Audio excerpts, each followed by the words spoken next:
Hello friend, स्वागत है आपका हमारे यूट्यूब चैनल एवरीथिंग साइकोलॉजी में। आज हम लोग इंडियन साइकोलॉजी का एक टॉपिक करने वाले हैं, हिस्ट्री ऑफ इंडियन साइकोलॉजी। तो हिस्ट्री ऑफ साइकोलॉजी जानने से पहले हम लोग थोड़ा सा साइकोलॉजी के बारे में जानते हैं। 19वीं शताब्दी के अंत में एक वैज्ञानिक उद्यमी विलियम वुंट द्वारा मनोविज्ञान की शुरुआत हुई। प्रयोगात्मक अध्ययन के क्षेत्र के रूप में मनोविज्ञान 1889 में शुरू हुआ, जब जर्मन वैज्ञानिक विलियम वुंट ने लिप्जिंग में मनोवैज्ञानिक अनुसंधान के लिए विशेष रूप से समर्पित प्रथम प्रयोगशाला की स्थापना की। अब इंडियन साइकोलॉजी क्या है? इंडियन साइकोलॉजी जो है वो एक ऐसा दृष्टिकोण है जो भारतीय उपमहाद्वीप में हजारों वर्षों से विकसित विचारों और प्रथाओं पर आधारित है। मतलब ये एक ऐसी अप्रोच है साइकोलॉजी की जो कि बेस्ड है उन आइडियाज़ एंड प्रैक्टिसेस पर जो कि डेवलप हुए हैं over thousand of years in Indian subcontinent. अब लगभग एक शताब्दी तक भारत का शैक्षिक मनोविज्ञान एक विदेशी विधा बना रहा। मतलब अगर हम एक सेंचुरी तक की बात करें तो पूरी एक सेंचुरी तक जो एकेडमिक साइकोलॉजी है इंडिया में, उसको एक एलियन डिसिप्लिन मानते रहे, उसको एक विदेशी विधा मानते रहे, उसको एक विदेशी सब्जेक्ट मानते रहे। पिछली शताब्दी के आरंभ में मनोविज्ञान पश्चिम से आयात किया गया था और 1916 में कलकत्ता विश्वविद्यालय में प्रतिरोपित किया गया। मतलब लास्ट सेंचुरी की जब बिगनिंग हुई तो उसमें साइकोलॉजी को वेस्ट से इंपोर्ट किया गया और इम्प्लांट किया गया 1916 में 1960 में कलकत्ता यूनिवर्सिटी में। अगर हम पीछे मुड़ के देखें तो हमें एक धारणा, हमारी एक यह धारणा बन जाती है कि भारत में जो मनोविज्ञान है अपनी जड़ें अपने मूल क्षेत्रवाद में खोजने के लिए एक लंबा रास्ते तय कर चुका है। उसे अब भी भारतीय मूल के विज्ञान बनने के लिए अभी बहुत कुछ करना शेष है। मतलब अगर हम पीछे मुड़ के देखें साइकोलॉजी को तो हमें एक ऐसा इम्प्रेशन मिलता है कि इंडिया में जो साइकोलॉजी उसने काफ़ी लंबा रास्ता तय किया है अपने ही रूट्स को अपने ही नेटिव प्लेस में ढूंढने के लिए। उसे फिर भी इस साइंस बनने के लिए इंडियन ओरिजिन की उसे काफ़ी ग्राउंड अभी भी कवर करना बाकी है। Throughout its existence as an alien implant, psychology has been struggling to the ground in Indian soil and adapt to local conditions. जब से साइकोलॉजी का अस्तित्व एक विदेशी सब्जेक्ट के रूप में भारत में हुआ है, साइकोलॉजी भारतीय भूमि में स्वयं को ढालने के लिए संघर्ष कर रहा है तथा स्थानीय परिस्थितियों के अनुरूप बन रहा है। अब ओवर द ईयर्स ये जो इम्प्लांट है, इसकी जो ब्रांचेस है ये सारी कंट्री में स्प्रेड हो चुकी है, फैल चुकी हैं। वर्षों से यह जो प्रत्यारोपण है देश भर में अपनी शाखाएं फैला चुका है और फैलाकर यह जो है काफ़ी विकसित हो रहा है। अगर हम 20th सेंचुरी में साइकोलॉजी इंडिया के अंदर बात करें तो ये एक वेस्टर्न इम्प्लांट है। तो हजारों वर्षों से जो हमारे पुराने भारतीय ग्रंथ हैं उसमें से हमें चेतना की अवस्थाओं तथा मानसिक गतिविधियों का विश्लेषण, विस्तृत विवेचन मिलता है। मतलब चेतना की अवस्थाएं और मानसिक गतिविधियों का, मेंटल एक्टिविटीज़ का हमें काफ़ी एनालिसिस मिलता है हमारे जो ग्रंथ है, स्क्रिप्चर्स है उनके अंदर। प्राचीन भारतीय ग्रंथों में धर्म, दर्शन शास्त्र और मनोविज्ञान में कोई स्पष्ट भेदभाव नहीं किया गया है। अगर हम अपने प्राचीन इंडियन स्क्रिप्चर्स की बात करें तो उनके अंदर कोई भी डिस्टिंक्शन नहीं बताई गई है। रिलीजन, फिलोसफी एंड साइकोलॉजी, इन तीनों को एक ही चीज़ माना जाता था, एक ही चीज़ करके स्टडी किया जाता था। उस समय में जो मेन जिस चीज़ पर ध्यान दिया जाता था, जो सर्वोपरि विचार था, वो यह था कि व्यक्ति को आत्मबोध और उदारीकरण का अनुसरण कराने में सहायता दी जाए। तो मतलब उस टाइम पे जो सबसे ज़्यादा जिस चीज़ पर उस टाइम पर कंसिडरेशन किया जाता था या ध्यान दिया जाता था वो था कि इंडिविजुअल्स को हेल्प करना, उनको सेल्फ रियलाइजेशन कराने में एंड उनकी जो मिस्टीरियस ऑफ लाइफ है उनमें लिबरलाइजेशन लाने के लिए। अगर हम एक बड़े व्यू में देखें तो जो भी आदमी की सोर्स ऑफ सफरिंग है, जहाँ से उन्हें मुसीबतें आ रही हैं, उस टाइम पे माना जाता था कि वो उनके विद इन पर्सन है, उनके अंदर ही है। इसलिए इम्फेसिस ज़्यादा जो ध्यान दिया जाता था वो इस चीज़ पर दिया जाता था कि अपने अंदर का जो वर्ल्ड है उसको एक्सप्लोर करो, उसको ढूंढो, ताकि जो आपकी सफरिंग्स हैं उनको एलिवेट करा जा सके, उनको ख़त्म करा जा सके, उनसे दूर हुआ जा सके। मतलब बड़े पैमाने पर देखा जाए तो सुख दुखों का जो स्रोत व्यक्ति के भीतर माना गया है, मतलब जो भी सुख और दुख का स्रोत है वो व्यक्ति के भीतर माना गया है, और पीड़ा को कम करने के लिए व्यक्ति के भीतर की दुनिया की खोज पर बल दिया गया। इसका लक्ष्य था आत्मा, शरीर और दिमाग में स्थायी सद्भाव लाना और ऐसी खुशी लाना जो कभी न खत्म हो। मतलब जो इसका गोल था वो था कि स्पिरिट, माइंड और बॉडी में हार्मनी लाना और एवर लास्टिंग हैप्पीनेस, मतलब वो हैप्पीनेस, वो खुशी जो कभी भी खत्म न हो। योग पद्धति ने इस क्षेत्र में अत्यंत परिष्कृत दिमागी नियंत्रण तकनीकों का विकास किया। मतलब जो योगा सिस्टम था उसमें evolve very sophisticated mind control techniques. इस परस्यूट में अत्यंत परिष्कृत दिमागी नियंत्रण तकनीकों का विकास किया। समकालीन साहित्य में इस अन्वेषण को भारतीय मनोविज्ञान कहा गया है। मतलब जो कंटेम्प्रेरी लिटरेचर है उसमें इस इंक्वायरी को, ये जो ब्रॉड इंक्वायरी है, इसको इंडियन साइकोलॉजी कहा गया है। जो साइंटिफिक साइकोलॉजी थी लेबोरेटरी के साथ, वो एक नई अप्रोच थी उस टाइम पे, not having any parallel in traditional Indian psychology. इसके साथ का मतलब कुछ भी नहीं था ट्रेडिशनल इंडियन साइकोलॉजी में। मतलब प्रयोगशाला के साथ वैज्ञानिक मनोविज्ञान एक नवीन दृष्टिकोण था जिसका पारंपरिक भारतीय मनोविज्ञान में कोई समांतर नहीं था। फिर उसके बाद साइकोलॉजी जो है first introduced as a subject in philosophy department in Calcutta university 1916 में। मतलब सबसे पहले जो साइकोलॉजी है वो 1960 में फिलोसफी डिपार्टमेंट के अंदर इंट्रोड्यूस किया गया था कलकत्ता यूनिवर्सिटी में 1916 में, एक सब्जेक्ट की तरह। उसके बाद जो ब्रोजेंद्र सील हैं वो किंग जॉर्ज फिफ्थ प्रोफेसर थे मेंटल एंड मॉरल फिलोसफी के उस टाइम पे, मानसिक और नैतिक दर्शन शास्त्र के उस टाइम पे। उन्होंने पहला सिलेबस ड्राफ्ट किया था एक्सपेरिमेंटल साइकोलॉजी का, प्रयोगात्मक मनोविज्ञान का। उन्होंने ही इस्टेब्लिश करी थी लेबोरेटरी डेमोन्स्ट्रेशन पर्पस के लिए 1905 में, 1905 में जो पहली लेबोरेटरी इस्टेब्लिश हुई थी वो उन्होंने ही इस्टेब्लिश करी थी डेमोन्स्ट्रेशन पर्पस के लिए 1905 में।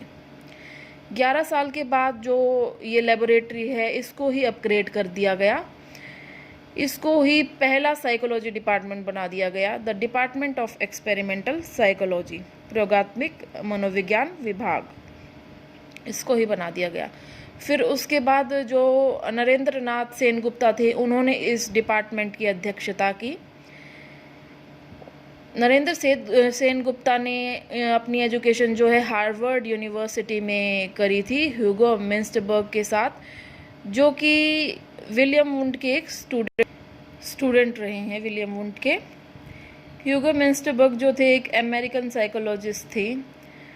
इन्होंने अपनी स्टडी जो है यूनिवर्सिटी ऑफ लिप्जिग में 1883 में करी, जहाँ पर इन्होंने as a student William Wundt का लेक्चर सुना और उन्हें काफ़ी इंटरेस्ट आ गया साइकोलॉजी में। फिर जो है वो विलियम वुंड के रिसर्च असिस्टेंट बन गए। उसके बाद जो लेबोरेटरी है कलकत्ता में वो इंस्पायर होके जो शुरुआती काम हुए हमारे सेंटर के अंदर, उनसे इंस्पायर होके इन एरियाज़ के ऊपर उन्होंने काफ़ी जो है रिसर्च करी, जैसे कि depth perception, psychophysics and attention. 1923 में फिर जो मनोविज्ञान में अनुसंधान के वैज्ञानिक स्वरूप को स्वीकार करते हुए उसे अलग से भारतीय विज्ञान कांग्रेस में शामिल कर लिया गया। मतलब जो साइंटिफिक नेचर देखा गया रिसर्च का, उसे रिकॉग्नाइज किया गया साइकोलॉजी के अंदर, तो उसको साइकोलॉजी को जो है एक सेपरेट सेक्शन दे दिया गया इंडियन साइंस कांग्रेस के अंदर 1923 में। Thus, psychology in India at an early stage acquired the status of science along with physical and biological sciences. फिर इसके बाद मतलब इसके साथ ही इंडिया के अंदर जो साइकोलॉजी है उसने अर्ली ही स्टेज पर ऐसा स्टेटस एक्वायर कर लिया जो कि फिज़िकल एंड बायोलॉजिकल साइंस के साथ इसको भी साइंस का स्टेटस दिया जाने लग गया। ये ऐसा कुछ था जो कि वेस्टर्न साइकोलॉजी ने अभी तक अचीव नहीं किया था और काफ़ी लंबा स्ट्रगल करना पड़ा उसको ये सब अचीव करने के लिए। काफ़ी संघर्ष करना पड़ा वेस्टर्न साइकोलॉजी को ये सब अचीव करने के लिए। फिर 1924 में इंडियन साइकोलॉजिकल एसोसिएशन 1924 में भारतीय मनोविज्ञान संघ बनाया गया, इंडियन साइकोलॉजिकल एसोसिएशन। फिर उसके बाद the Indian journal of psychology, जो कि फर्स्ट साइकोलॉजी की जर्नल थी इंडिया में, अपीयर हुई इंडियन साइकोलॉजिकल एसोसिएशन बनने के नेक्स्ट ही ईयर, अगले ही साल। फिर इसके बाद जो है सेन गुप्ता ने कलकत्ता छोड़ दिया और उनकी जगह ली गिरिंद्र शेखर बोस ने, जो कि एक मेडिकल डॉक्टर थे और साइकेट्रिस्ट थे और वो काफ़ी क्लोज थे सिगमंड फ्रूड के। बोस ने जो है काफ़ी इंथुएज़म या फिर उत्साह दिखाया साइको एनालिसिस, मतलब मनोविश्लेषण को प्रमोट करने में या फिर बढ़ावा देने में। 1922 में उन्होंने ही Indian psycho analytic society found करी। मतलब who founded Indian psychoanalytic society, ये क्वेश्चन यहाँ से अराइज होता है। तो बोस, गिरिंद्र शेखर बोस ने फाउंड आउट करी Indian psycho analytic society. Bose ने अपनी पीएचडी कलकत्ता से रिसीव करी थी। उनका जो टॉपिक था वो था कॉन्सेप्ट ऑफ रिप्रेशन, मतलब दमन का कॉन्सेप्ट के ऊपर। जो कि मतलब जो पहली पीएचडी रिसीव हुई थी इंडियन यूनिवर्सिटी इन साइकोलॉजी के अंदर, वो बोस ने ही रिसीव करी थी। गिरिंद्र शेखर बोस ने पहली university Indian university in psychology से जो पहली पीएचडी रिसीव हुई वो बोस ने रिसीव करी। 1940 में फिर उन्होंने इस्टेब्लिश बनाया Lumbini park mental hospital Calcutta के अंदर। 1947 में वो एक जर्नल लेके आए, उन्होंने एक जर्नल निकाला, जर्नल मतलब पत्रिका निकाली जिसका नाम था समीक्षा। 1938 में जो the department started apply psychology wing, मतलब व्यवहारिक मनोविज्ञान का एक अलग से विंग बना दिया गया। जब जुंग, मयर्स एंड स्पीयरमैन को इनवाइट किया गया था silver jubilee session of Indian science Congress, मतलब 25 साल हो चुके थे इंडियन साइंस कांग्रेस को, और जुंग, मयर्स और स्पीयरमैन को इनवाइट किया गया था उस टाइम पे जो है अप्लाइड साइकोलॉजी का एक नया विंग स्टार्ट किया गया department. Prior to India's independence from British rule, other departments were also established at Mysore and Patna. मतलब इंडिया को इंडिपेंडेंस मिलने से पहले ब्रिटिश रूल से दूसरे डिपार्टमेंट्स भी बना दिए गए थे मैसूर और पटना में।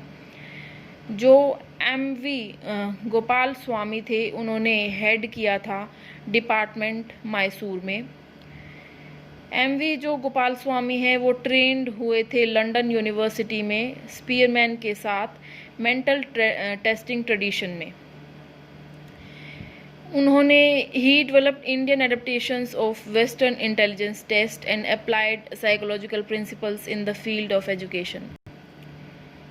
मतलब उन्होंने पश्चिमी बुद्धिमत्ता परीक्षण का भारतीय रूपांतर विकसित किया तथा शिक्षा के क्षेत्र में व्यवहारिक मनोवैज्ञानिक सिद्धांतों को लागू किया।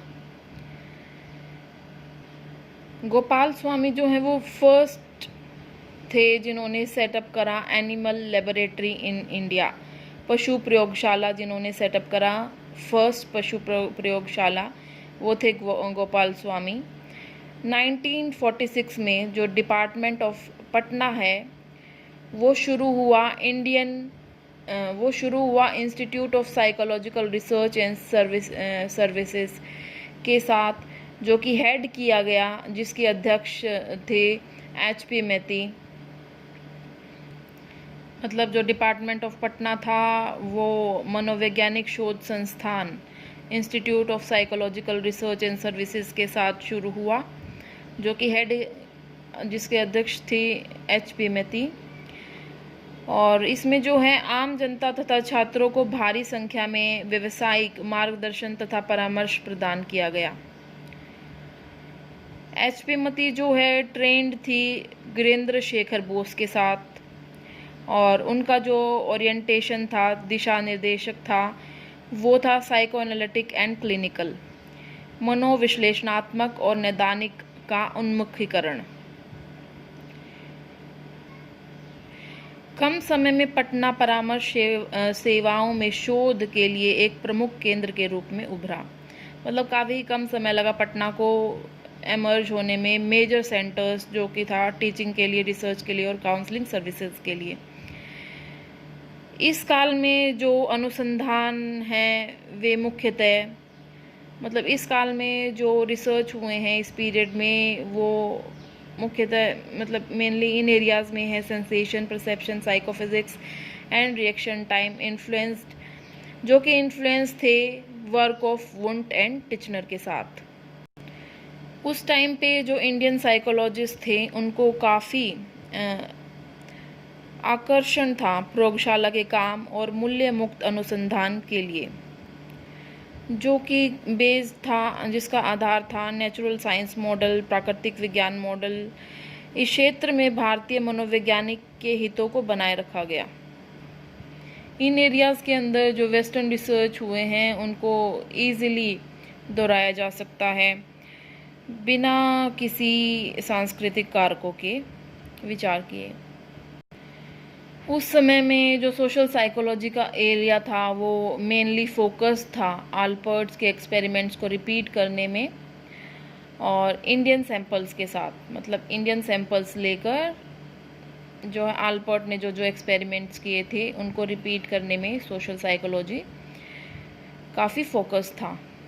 इस टाइम पे जो नेक्स्ट एक काफ़ी इम्पोर्टेंट वर्क हुआ है वो र्यूमर स्टडी हुआ है प्रसाद के द्वारा 1935 में।